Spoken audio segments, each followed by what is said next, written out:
So after Final Shape's launch, I kind of felt the need to comment on what happened, especially because of my last video. The Final Shape seems to be an excellent product, but just deployed in potentially the worst way possible. Also, this is a spoiler-free video, but it will not be bitching-free. So most of the times when a big expansion for Destiny rolls out, there is going to be downtime. There's always something going wrong. But typically there's a queue, and that will last anywhere from 1 to 3 hours, maybe 4 hours, depending on how bad the launch is. But once you're in the game, there are going to be occasional error codes for probably the first hour or so, but generally around the 4 or 5 hour mark, everybody's pretty much good. Obviously, some people are just going to be stuck in error code hell, but not the majority. With Final Shape, on the other hand, it started off with about 2 hours of not a queue, but just the menu saying that the servers were offline. There was not really a lot of communication on what that meant, but we got into the game at around hour 3. I think some people got in like an hour and a half in or so,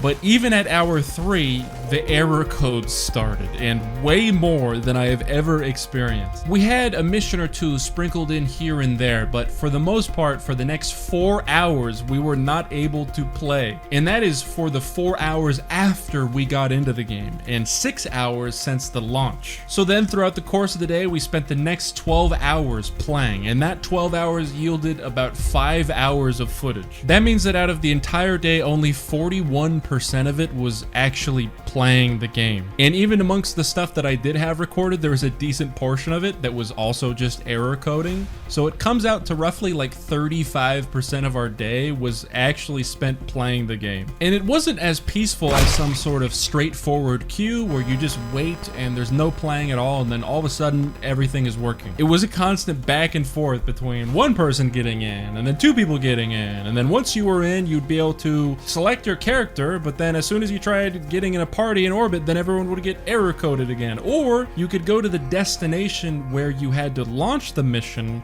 but once you tried launching the mission itself, it would just error code everybody again. So it almost would have been better if just nobody at all could get in, but it was the stop and go nature of it that just felt like you weren't even really paying attention to what happened in the story. It was kind of like trying to read a book with a foghorn going off at random intervals. You were more focused on how shitty the servers were rather than the actual gameplay. There was a surprising amount of resilience though from Destiny players on Steam charts, because the overall player count didn't actually die that much. So by now, the majority of the bitching has largely concluded. So luckily, towards the end of the day, we got a solid 4 hours of uninterrupted playtime. And keep in mind, I'm only on step 16 of 34, but this is the gist of what we played so far. The campaign, in terms of both the gameplay and the story itself, is probably the best first half of any Destiny campaign that I've played, and it seems especially good after what we got last year with Lightfall. It is one of the rare times that a Destiny story is actually gripping, and the performance from the voice actors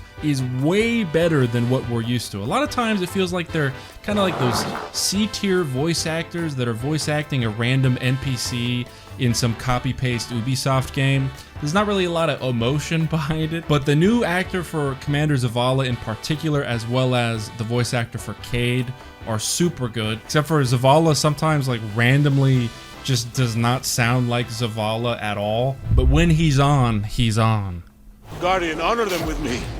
Defend my homestead. I used to think I'd give anything to bring you back. But when the Witness offered me an eternity here with you... And then obviously, no Nimbus so far, which is an absolute blessing. Prismatic is awesome. It's an absolute treat being able to combine things that were never really meant to be combined. It's a kind of minor example, but even something like Blink and Phoenix Dive kind of work together in a way that's interesting and that obviously we haven't really experienced before. And I feel like that type of relationship is also going to be true for a lot of other stuff. And that's only from playing Warlock, so there's tons of other stuff to mess with on the other 2 classes as well. And though I was not fortunate enough to complete all of the campaign, the people that did complete it it was pretty much nothing but rave reviews. It was most often referenced as the best campaign that they have ever played in Destiny 2. So it was a total buzzkill with how the first day turned out, but honestly, if you think about it, most of the time when there weren't many server issues, I mean, even with Lightfall, the first day is always really positive if people can play it, but the expansion is usually judged in the long term in the way that they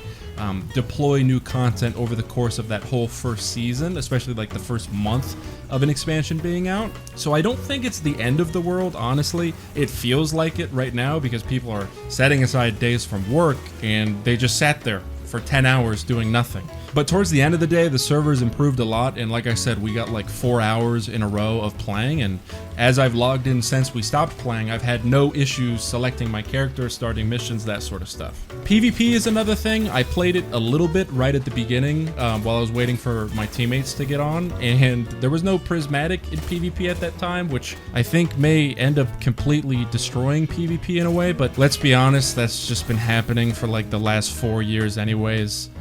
I mean, everyone roughly with a brain has given up on PvP. All of this to say, don't pass up on Final Shape just because of the Twitter shitstorm that happened because of all the technical problems. It's inexcusable really for a day one launch, but it happens sometimes, and it's not like they were sitting there intentionally trying to not get the servers up. I'm sure they were completely shitting their pants. Once I'm done with the campaign and I've fully unlocked the new subclass, you can expect a funny little PvP Prismatic video and a full kind of classic style playthrough of the campaign with Chris and Japapa. So please, if you've played the Final Shape campaign, first of all, congratulations. There's not many of you out there. And what did you think? Because what did you think? I'm actually very curious to hear your feedback because there's not a lot of people in that position. So if you enjoyed the video, dropping a like would help out a ton, and comment kind of just your overall take on what happened yesterday. I appreciate you watching the video, and hopefully I will catch you next time.